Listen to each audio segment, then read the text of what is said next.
Hello humans, and welcome to Plants Per Serving. If this is your first time here, go ahead, like, subscribe, and ring that bell so you know when the new meals are dropping. Stick around to the end of this video. Got a pretty sweet giveaway going, and you don't want to miss out. Alright, today, video number 3 in our food science series. First we had tapioca starch, then tryptophan. Today, nutritional yeast. What is it, and what do you do with it? Now, if you've been cooking plant-based recipes for a while, then you've no doubt come across nutritional yeast.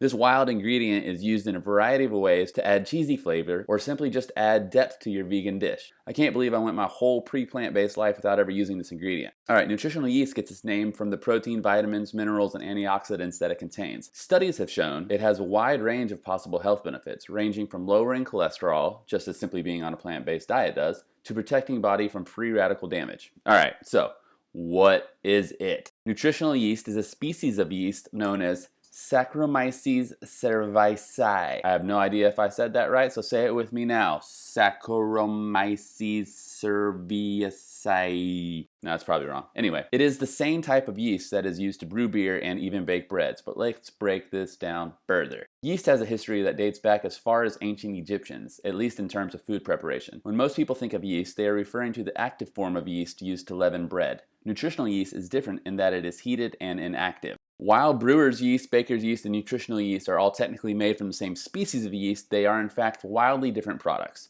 When you purchase baker's yeast, it's alive! And of course, used to leaven bread. The yeast is killed during cooking but adds a earthy, yeasty flavor. Brewer's yeast can also be purchased alive and is used to, you guessed it, brew beer.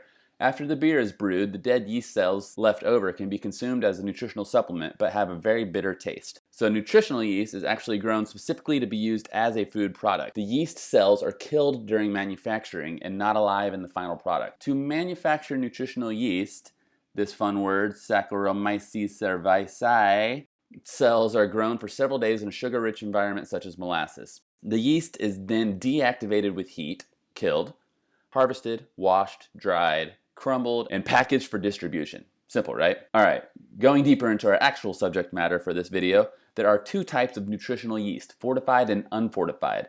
So unfortified nutritional yeast does not contain any added vitamins or minerals. It only contains the vitamins and minerals that are naturally produced by the yeast cells as they grow. And the fortified version contains synthetic vitamins added during the manufacturing process to boost nutrient content. If vitamins have been added to the yeast, they will be included in the ingredient list. Fortified nutritional yeast is most likely what you will find available for purchase. Nutritional yeast is sold as flakes, granules, powder, and can be found in the spice section or like in the bulk bins of your local co-op. It's naturally low in sodium and calories, as well as fat-free, sugar-free, gluten-free, and vegan. So nutritional yeast is also a great source of protein, B vitamins, and trace minerals. So add this to your list of responses to the question, where do you get your protein? Or just use my answer, everywhere. Fortified nutritional yeast contain more B vitamins than unfortified varieties, as extra amounts are added to those which form naturally as the yeast grows during manufacturing. Nutritional yeast contains all 9 essential amino acids that humans must get from food, making it a complete protein. I break down one of these amino acids further in my tryptophan video. Check that out up here. 1 tablespoon contains 2 grams of protein, which makes this a tasty way to boost your protein intake in any meal.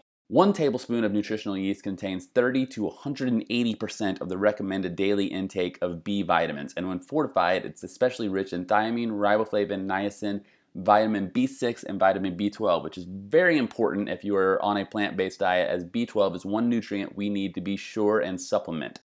Quick sidebar here because this is important. Vitamin B12 is needed for a healthy nervous system, DNA production, energy metabolism, and the creation of red blood cells. However, it is only found naturally in animal products, so vegans must supplement their diet to avoid becoming deficient. One study including 49 vegans found that consuming 1 tablespoon of fortified nutritional yeast daily restored vitamin B12 levels in those who were deficient. But seriously, just take a supplement. I use this liquid dropper supplement and it gives you a little boost of energy too. Nutritional yeast also contains trace minerals and antioxidants. Antioxidants from your diet help fight damage caused by free radicals by binding to the free radicals and ultimately disarming them. These particular antioxidants protect your cells from damage caused by free radicals and heavy metals and help your body eliminate environmental toxins. Consuming antioxidant-rich foods such as nutritional yeast, fruits, vegetables, and whole grains can help boost antioxidant levels and defend against chronic diseases including heart disease, cancer, and macular degeneration. Back to it. Nutritional yeast contains two main carbohydrates, alpha-mannan and beta-glucan. The beta-glucan can be found in nutritional yeast, may actually lower cholesterol, but here's the thing, gal. Eating a plant-based diet lowers cholesterol because plants do not have cholesterol. You could eat 15 grams of nutritional yeast and lower your cholesterol, whatever, but like my biggest recommendation is don't do that. You can also get this beta in seaweed and stuff, but all you really need to do is be switching to a plant-based diet. If plants do not have cholesterol, your cholesterol is going to lower if you're not putting any more in your body. Let's get to the fun stuff. You're going to want to store your nutritional yeast in a cool, dark place to preserve its vitamins and also make sure that it's tightly sealed to keep moisture out. It can be used in so many ways. Think of it as like a cheese sprinkle for pasta dishes or popcorn.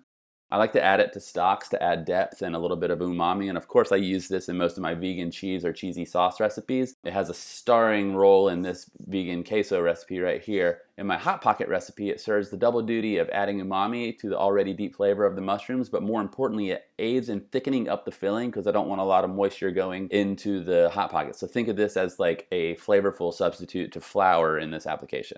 Those are all the uses. Now I have to put a little disclaimer out there. There are a lot of people out there who are not proponents of nutritional yeast or its health benefits. I honestly just use it for its flavor applications and rely on the rest of my diet for my nutritional needs. In breaking down the ingredient though, I just wanted to share with you what I found. Please always do your own research as well to make sure that this is right for you and your diet. All right, so that's about it. Nutritional yeast is nutritional as its name would suggest. Plus it's delicious and functional, especially in a plant-based cooking diet. All right, let's get into the giveaways, y'all. Thug Kitchen 101. We're going to be giving one of these away at the 500 subscriber mark. We've also got a huge giveaway coming at the 1,000 subscriber mark, so be sure to stick around. Comment below. Let me know what you thought of this video. Let me know what other ingredients you would like me to break down in the food science series. All right, thanks again, y'all. Bye.